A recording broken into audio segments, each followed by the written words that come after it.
Bine ați revenit în bucătăria noastră! Astăzi o să facem o prăjitură cu pișcoturi și cremă de portocale. Este un desert simplu și delicios pe care îl poate face oricine. Înainte să începem, vă invit să încercați și alte rețete pe care le puteți găsi aici, pe canalul nostru. Iar dacă vă plac, nu uitați să vă abonați. Revenind la prăjitura de azi, o să începem cu crema, pentru care veți avea nevoie de 3 ouă, 3 portocale bio, din care vom folosi 2 pentru cremă și una pentru sirop, 150 de grame de zahăr, 2,5 linguri de amidon de porumb, 500 de grame de mascarpone și 100 de grame de unt. Dar să nu mai pierdem timpul și haideți să facem crema. Am spălat portocalele și le vom da pe rozătoarea mică. Motivul pentru care folosim portocale bio este acela că avem nevoie atât de coajă cât și de zeama acestora.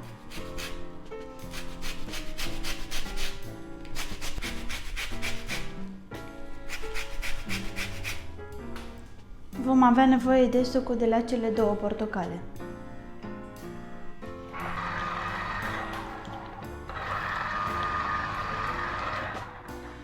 Amestecăm ouăle cu zahărul.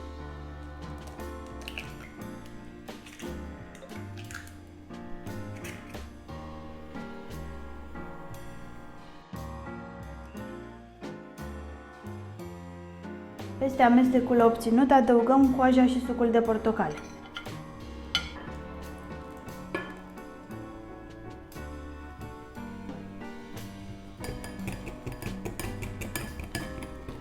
Adăugăm și amidonul de porumb, punem castronul pe baie de apă și amestecăm 10 minute sau până se îngroașă, până se obține o cremă ca o budincă.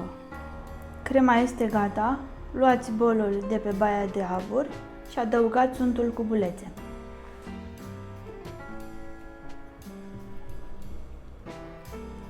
Amestecați până se topește untul.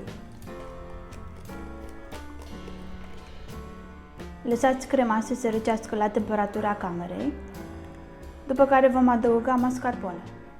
Până se răcește crema, putem să facem siropul pentru pișcoturi, pentru care vom avea nevoie de coaja și sucul de la o portocală, 3 linguri de zahăr pudră, o linguriță de scorțișoară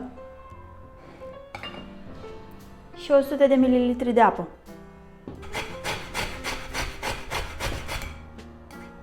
Amestecăm toate ingredientele într-un ibric și îl punem pe foc pentru aproximativ 5 minute.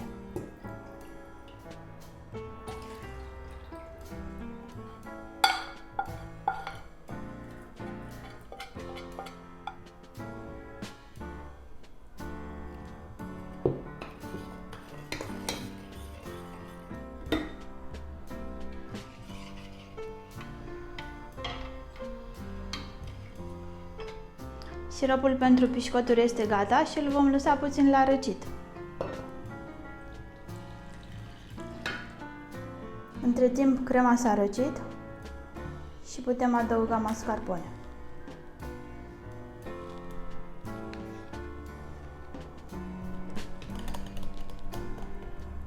Vom folosi o tavă cu dimensiunile de 12 pe 26 cm cu 8 cm adâncime, în care vom pune o folie alimentară.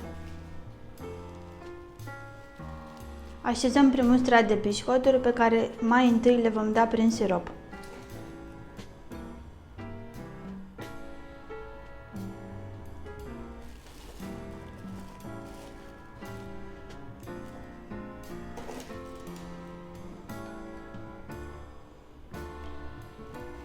Peste primul rând de pișcoturi turnăm un strat generos de cremă.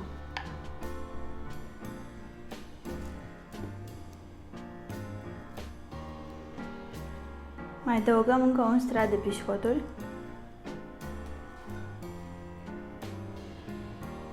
Adăugăm și al doilea strat de cremă.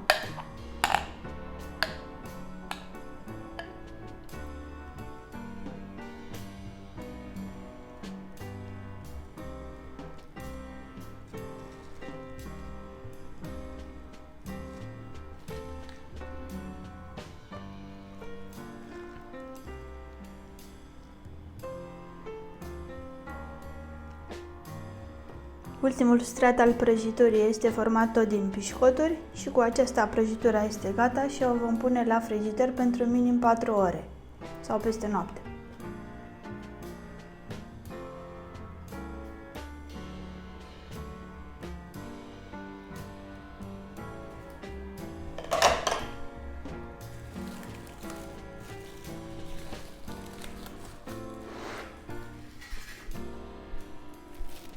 Nu am putut să dorm toată noaptea cu gândul la prăjitură, să vedem cum a ieșit. Să vedem.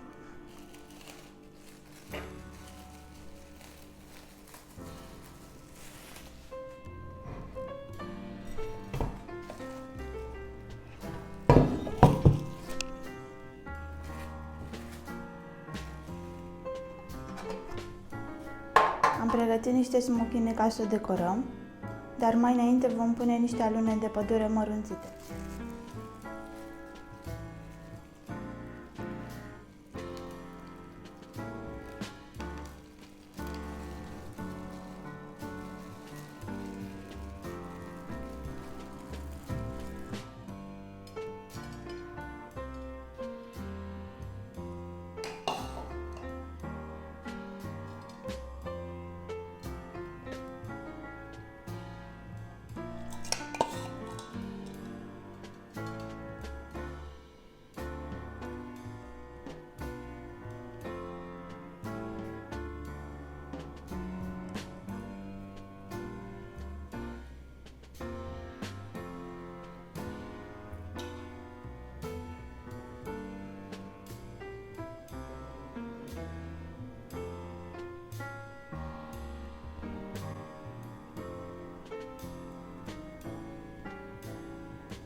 Ăsta e momentul pe care l-am așteptat încă de la început. Se simte foarte bine gustul de portocale și de scorțișoară, mă fac să mă gândesc la Crăciun.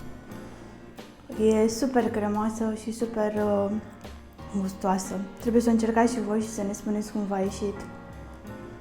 E foarte bun, e extraordinar de bună, e foarte fină. În comentarii vă răspund cu drag la orice întrebare legată de rețete sau de ingredientele folosite. Ca de fiecare dată, vă doresc numai bine și nu uitați, dacă vă plac rețetele noastre, dați subscribe ca să ne putem revedea mai ușor. Să ne revedem cu bine!